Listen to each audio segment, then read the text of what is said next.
أعوذ بالله من الشيطان الرجيم بسم الله الرحمن الرحيم نحمده ونصلي على رسوله الكريم.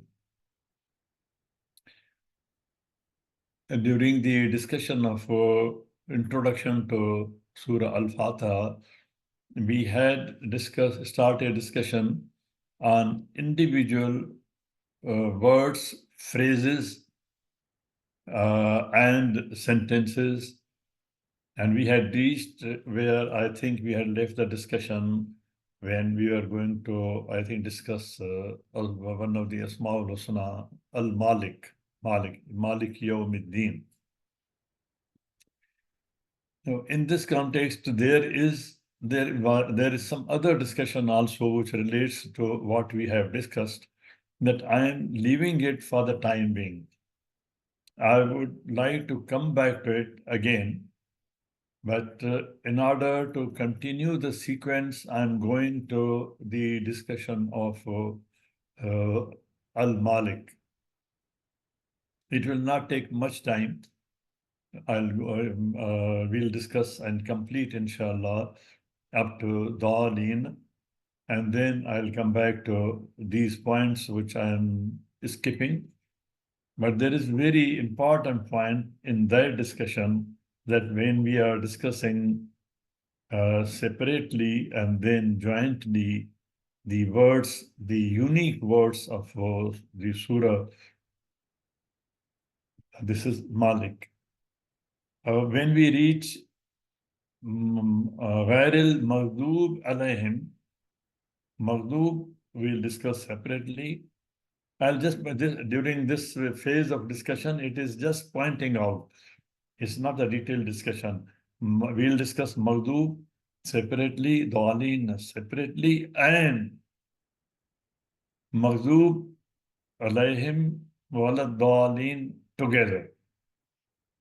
And there has been no discussion on this combined discussion of this combined phrase, Ghairil Maghdub Alayhim Walad Dhalin. And what is its relevance in the ancient history and up to date, even to date? What is its significance? We have to see that when we'll discuss it together.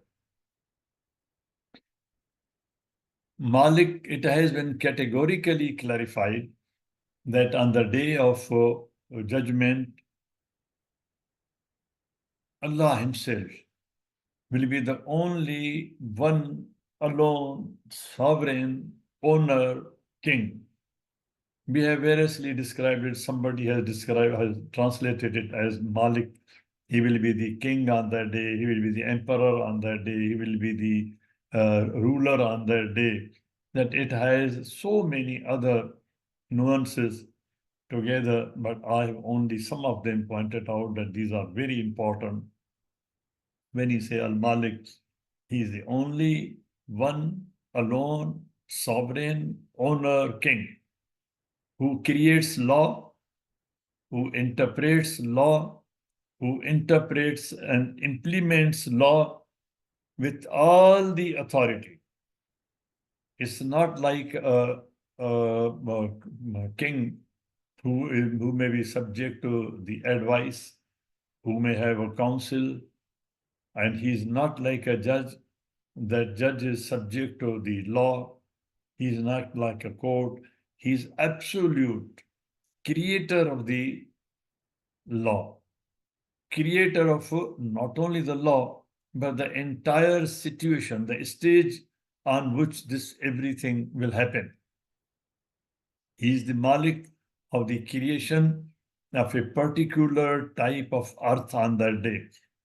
He is the Malik of creation of a particular environment on that day. Because law cannot be implemented without an environment, a legal environment, legal system.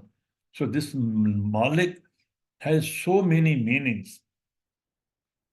It's not that there is just a book that which he will implement. All other titles, commissions granted earlier during the tenure of the commission of the Bani Adam on this planet will completely be annulled and withdrawn. There will be no reference to any king, no ruler, no designation, nobody, only every person will be identified by his own name and conduct, who is who and what he has done. There's no other identity, no other designation. Will completely be annulled and withdrawn. Everything, whatever belonged to him, is annulled and withdrawn. Malik is the unique name of the only one absolute authority, power, judge, ruler on that day. On that day. It has a peculiarity, Malik Yawmiddin, when we say Allah is Malik today also. Allah was Malik when there was no Big Bang. Before that also he was Malik of everything. It refers to the Milkiyat. He is Malik. But when it has been linked with the Yawmuddin, then it has a particular nuance, particular reference. Anyway, we are leaving this discussion here because during the course of discussion of Surah Al-Fatiha, this will again come up. Yom is very interesting word. Yom, it is not like the ordinary day of the earth in the planetary system as at present. It is the unique unit of time, a phase, a period, an epoch, a unit period of a unit of time for the specific events, for those specific events taking place on that day. All those events which are taking place on that day are unique. Therefore, the day is unique, and the day is not the day of our reckoning today. It is a special unit of time. Allah subhanahu wa ta'ala has mentioned many units of time like Saat, Heen, Yom, and so many other references are there. As the day, it is unique in itself. It turns in terms of present concepts of day and time of this world, it is unique. Now here there is another important point. When we discuss along with Yawmuddin, Malik Yawmuddin, in this context, when we discuss Ad-Din, then this has a special meaning again. What is Deen? It is a unique Deen distinct from all other religions. Particularly on that day, the judgment will take place under Ad-Din only, no other law. The graphic descriptions of the day make it more unique than any and all other happenings and episodes during the whole span of time. From the moment of creation till the last day. This is, I'm repeating this. From the moment of creation, Big Bang, till the last day. All other names and descriptions of the already scheduled programs of the day. The programs for the day are already scheduled. There's a calendar. It is according to the calendar, going according to the calendar. Everything is already scheduled and arranged. Also make it unique in the entire programming done for the megaverse universe.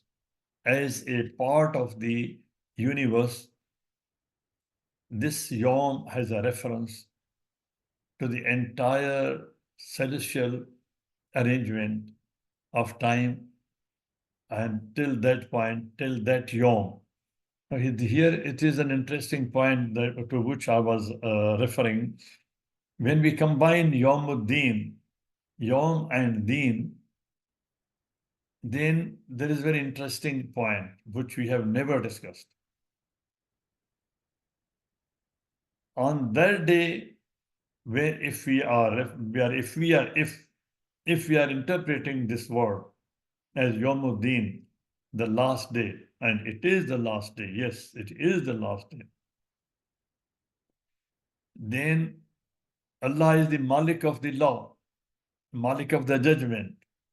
He will be giving the judgment, and he will give the judgment under his deen which he has given in that particular phase of time. So what is the deen at that time? Is it a different deen? Will Allah bring a different deen under which the human beings will be judged? No. It is the deen which started with the first instruction to Bani Adam. Therefore, it is quite obvious and logical. It is the outcome of this statement that on that day, the deen will be the deen which started with the first instruction to Adam and then to Bani Adam through the prophets till the last day. That is the deen under which they will be judged. Everybody will be judged. It is not possible. It is not conceivable that the entire life man has passed under a certain deen, under a certain law, and on the day of judgment he is judged, or in the court when he is presented, he is judged through another deen or a new deen which Allah subhanahu wa ta'ala brings on that day. No.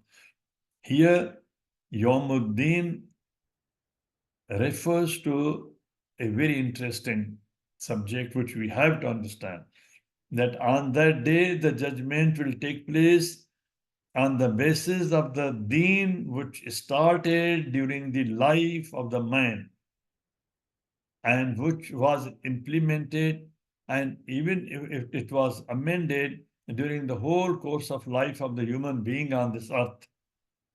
Man will be judged under that deen, not any other law. So we should be careful that on that day the judgment will take place not under any other new law. It will take place under the deen which is given in the Quran, the deen which Allah subhanahu wa ta'ala has given, which is implementable here. The judgment will take place on the basis of the deen which is implementable during my life. And this is the principle of law everywhere, that the law cannot be amended retrospectively, except in certain cases where the constitution or where there have been certain arrangements where there is authority. Allah has all the authority. But Allah is just. He does justice. He will not judge us on the basis of a law which we don't know.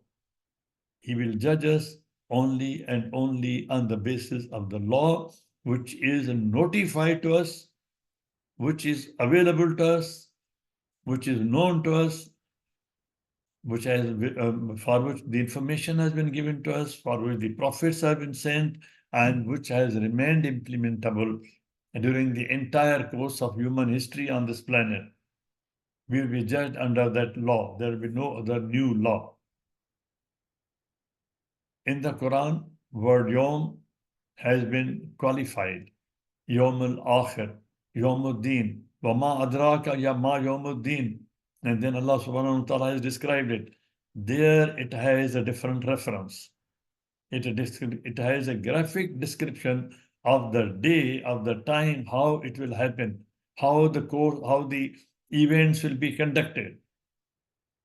But so far as the Yawmuddin is concerned, here in this context, it is not giving any graphic description of the events. It is referring to the law which has been given during the lifetime of the man. And man will be judged on the basis of the law which has been given during the lifetime. Therefore, when translating Yom, Deen, Malik Yom Deen, are these phrases we have to translate in the particular context where they appear. Mama Adrak Ma Yomuddin, it pertains to the description of the events, how they will take place, how horrible it will be. But here it refers to the law which started Ma Takraba Hazi Shajarat, the first prohibition until the last. This is the span of the law on the basis of which everybody will be judged on that day. So we have to understand the context in which every word has been used. And it refers to what? Then iyaka. Multiple emphasis in the term makes it an exclusive address to the only one, the unique one, the only alone Allah Himself, in direct address to Him. Direct address, iyaka. It is not in third person, second person, iyaka, talking to, in dialogue, in communication. Adam alayhi salam, fatalaka Adam. When Adam sought an audience with Allah subhanahu wa ta'ala, he presented himself in a meeting before Allah, fatalaka, laka. When Adam presented himself in a meeting in his darbar, in his court, Allah subhanahu wa ta'ala's court, before him, presence, before him. Here also, it is one-to-one. Second person, iyaka. It is in presence, in his court, before him. It manifests the gracious grace of the most high exalted Allah, that He has allowed such a direct personal petition in communion, not only communication, communion. You have seen even today in correspondence with the presidents and kings particularly, they are addressed in third person, His Excellency, His Highness. And then during the discussion, during reference, they mostly refer in third person. But Allah subhanahu wa ta'ala is allowing the appearance in presence. فَتَلَقَّى Adam. And he learned from Allah subhanahu wa ta'ala, tell me how I confess. When a person is brought before the court to make a confession, the judge guides him. This is under the law. Judge guides him, asks him, do you want to make a confession? Do you know how to make a confession? Why do you want to make a confession? Do you know the consequences of confession? Do you have more time to retract? If you want time, I can give you.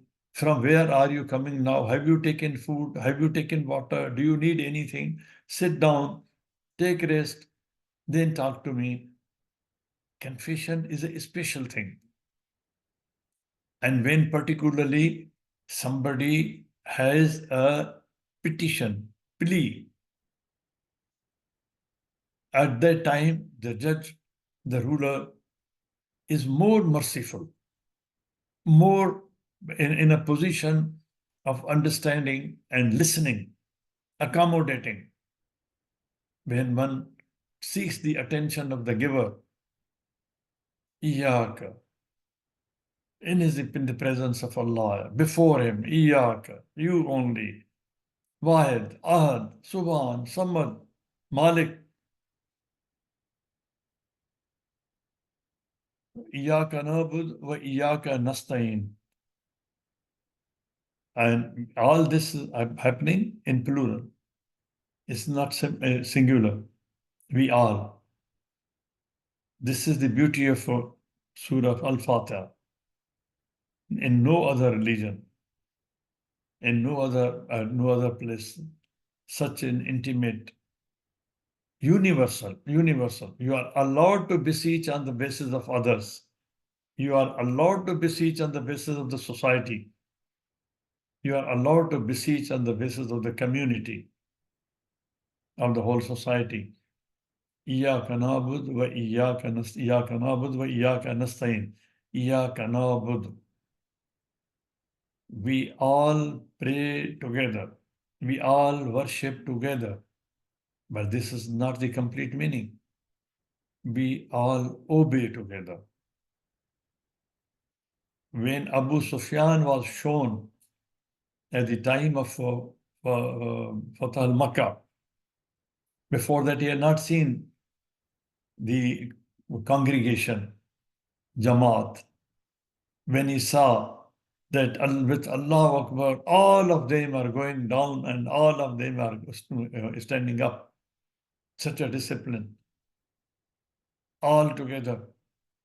Iyaka na'bud. We all together stand, bow down, move, walk, fight, do everything for you and for you only. We obey you only. It's not just ritual worship. Iyaka na'bud. We obey. Allah subhanahu wa ta'ala calls Majusis the mushrik, the Romans the pagans, who destroyed the masjid, one, and who destroyed the masjid, two. And Allah subhanahu wa ta'ala says, Basana, we raised them.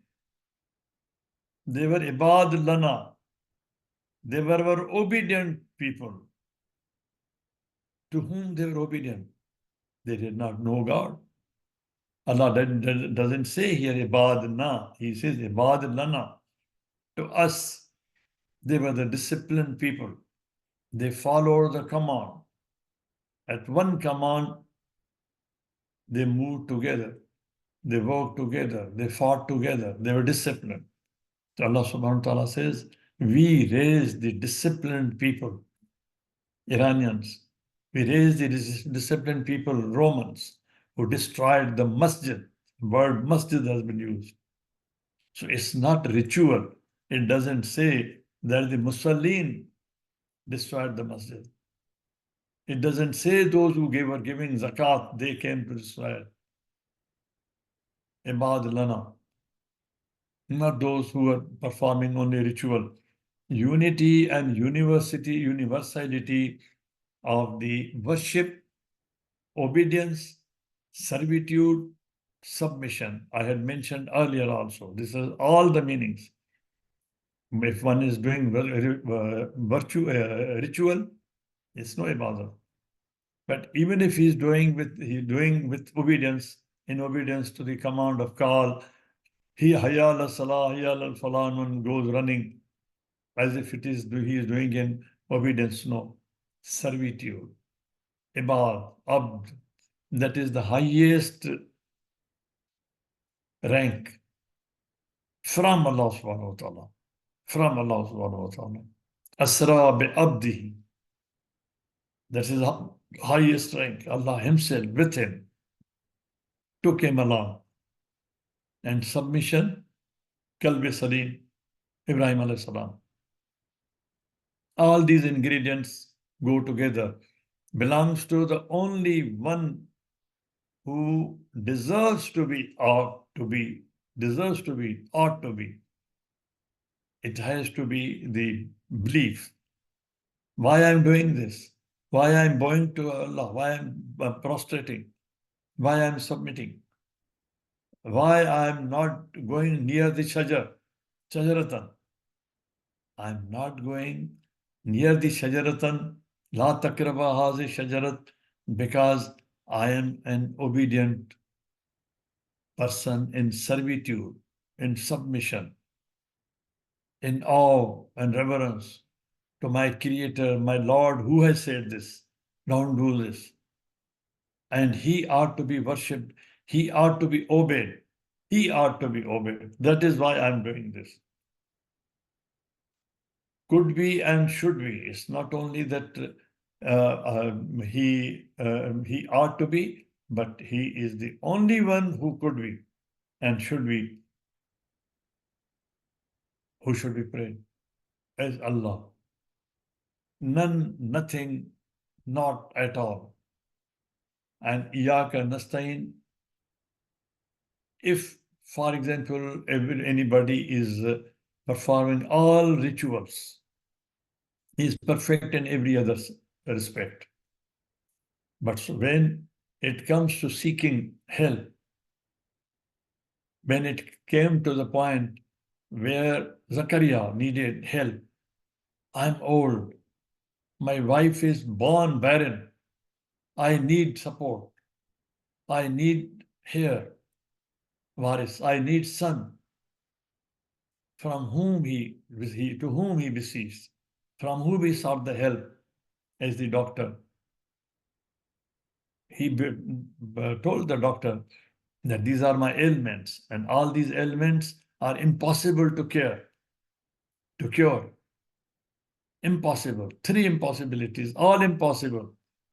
But still, lam akum bi du'aika rabbi shakiya. Ibrahim alayhi salam, when being thrown into fire, seeking guidance, support from Allah. Nuh alayhi salam, Musa alayhi salam. I have sought refuge from Allah subhanahu wa ta'ala. Inni ustu bi rabbi. I don't need any other help. Don't come near to me. Inni ustu bi rabbi.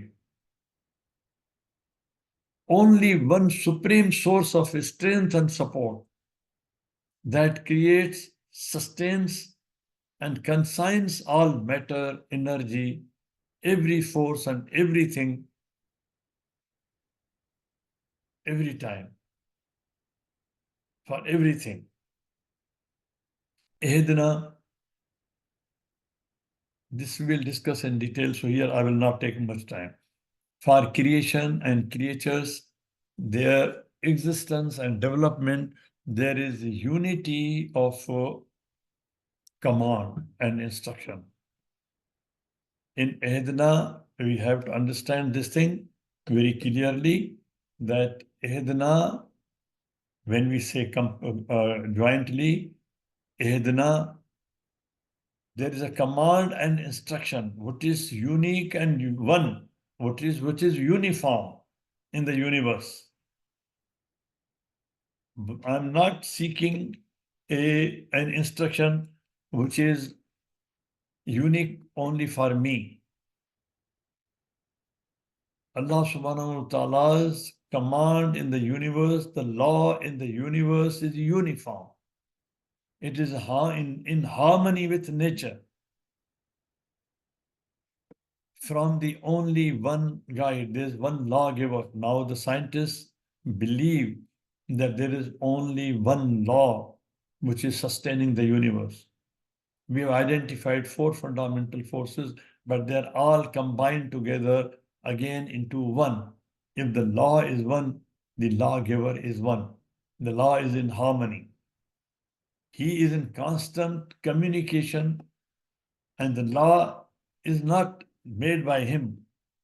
Law is not made by him and then never visited, whether it's working or not. He has been amending, he has been improving on the timeline. He has been watching. He has been making it easier and easier and easier on the timeline. When we say Hidayat, Hidayat is not just pointing from a distance that you go straight, take left turn, and then take right turn.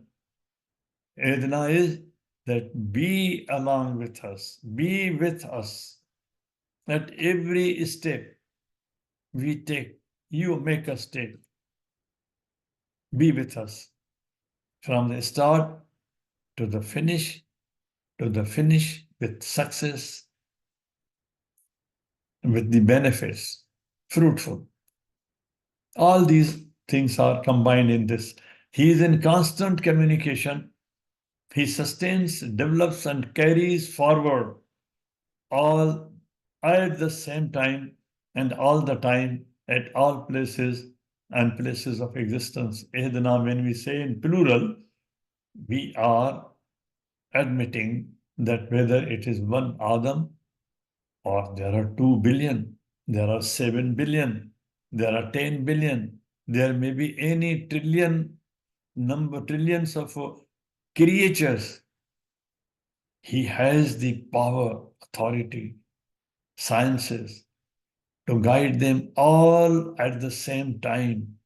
All the stars, galaxies, trillions and trillions. Who gives them the way of right, the way to way on the right, right on the way to move? That who will go first? Who will cross the crossing? He sustains, develops, and carries forward all the time. He is the only one guiding and directing force about the megaverse, all the universe's creation, megaverse. In this phrase, the collective prayer by individuals, by groups, by societies as a whole accepts the universality of guidance and unity of command and instruction for all in all spheres of life and existence. But the story does not end here. You have seen in Quran that there are many creatures, even angels. They all together pray God, beseech God, request God, Edina, tell us, guide us. What we have to do, tell us. Surat Al-Mustaqim, I have discussed this in detail in my lecture. One of the Radio Pakistan lectures is printed in my book, Hikmat Quran. I'm not going into those details. Sirat al-Lazeen an'amta alayhim. Emphasis is repeated on the same and the only unique way. It highlights the unity in thought and action of all. Kindly note, unity in thought and action of all of the society. If the society is disrupted in thinking process, in thought process, as it is happening, if the society is divided conceptually, here it is highlighting unity in thought and action of all on the only straight path and right way, unity of conscious, righteous believers. An'amta alayhim, there are so many examples of the successful people, successful nations, successful groups, and when they succeed, Allah subhanahu wa ta'ala rewards them. He rewards them more and more, and there are many examples. An'amta alayhim. If we read history, we find there are many nations who followed Allah subhanahu wa ta'ala's laws of nature, even if they were not Muslims. Allah subhanahu wa ta'ala gave them ni'mat. He blessed them because they were ibad lana. Ghair is an exclusion. The only exclusion is, which here Allah subhanahu wa ta'ala has made, maghdub and alayhim, maghdub and daleen. That we have to see in detail. We'll see in detail that who are those on whom there has been ghazab. Quran is very clear in this, on this topic. And Allah has excluded them. That exclude yourselves. Be away from them. Take refuge of Allah subhanahu wa ta'ala. Be away from them. غير المغضوب, غير الضالين. This is an exclusion from those. Maghdub alayhim, I'm not describing a very, because I want to finish it. Yeah, it's a very long subject. That who are maghdub?